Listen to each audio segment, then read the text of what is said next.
Yan, good morning mga kalingap. Sa mapagpalang araw ng Monday po. Monday ulit ngayon, no? At, ito po yung update at gagawin ngayong Monday. Tatapusin ni Kuya Gerson itong terrace natin.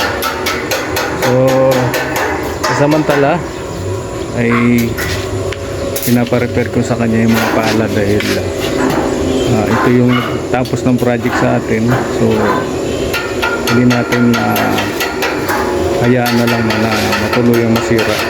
Repair natin, so yan.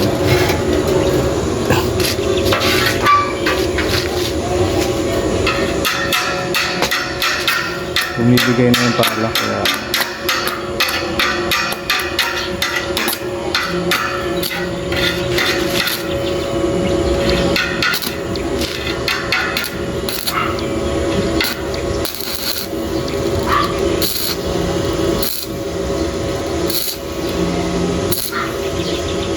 para mabalik kanyang lakas.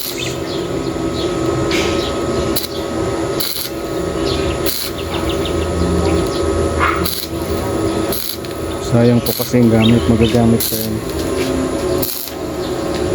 So kahapon ay nagbayanihan tayo kay Kuya Robin. So yun nga dapat ang gagawin ko, simentohan ko tong mga lagyan natin ng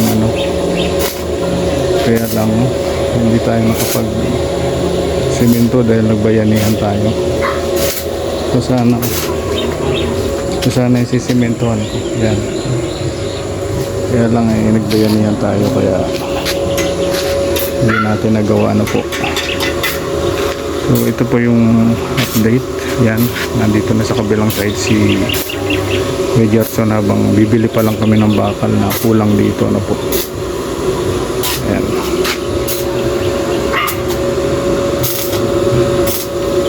Ayan po.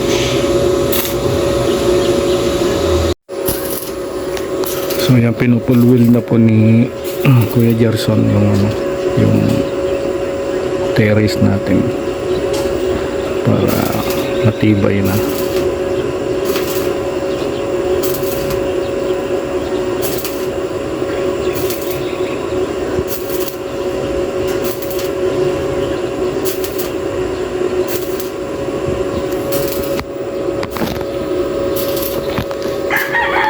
So yan, ito po yung update dito sa ating trim house. May tinanim ako ditong golden photos.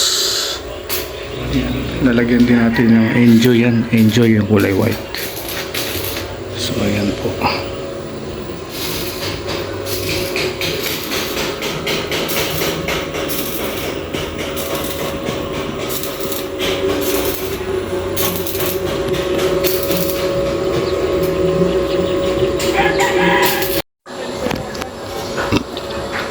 So ayan po mga kalingap, ito na po yung itsura ng terrace natin dito sa labas.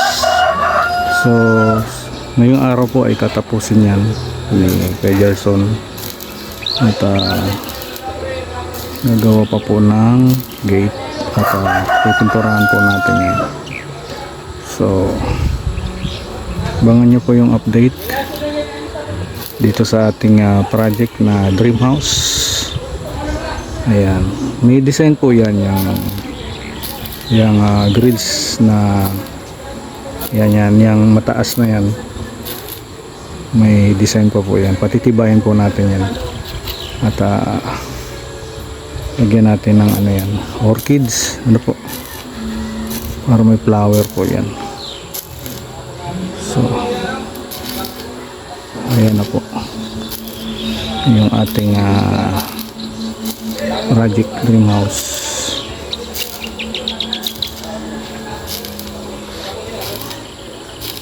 Ayan.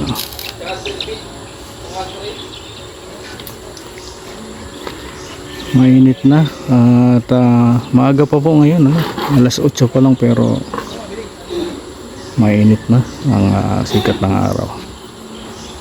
So yan nalagyan din po natin gate yan. Ang dulo po niyang lupa natin ay nandyan sa kawayan na yan.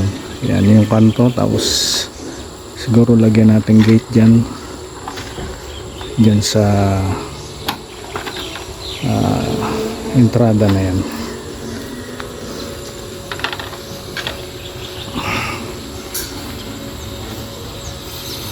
Ayan na po yung ating frontal view dito sa ating greenhouse.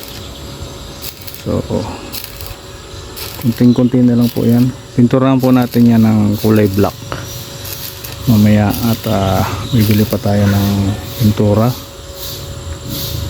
kulay black po yan.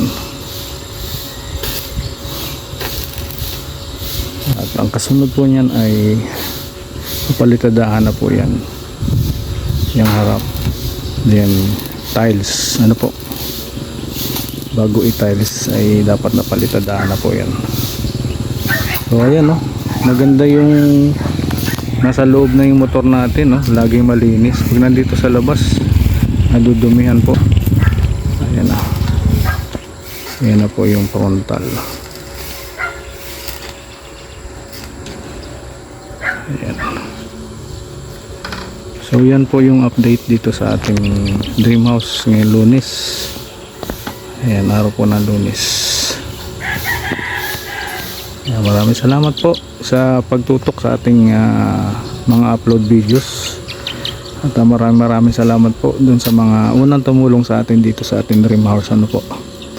At siyempre kay Ma'am Elma Shalsi.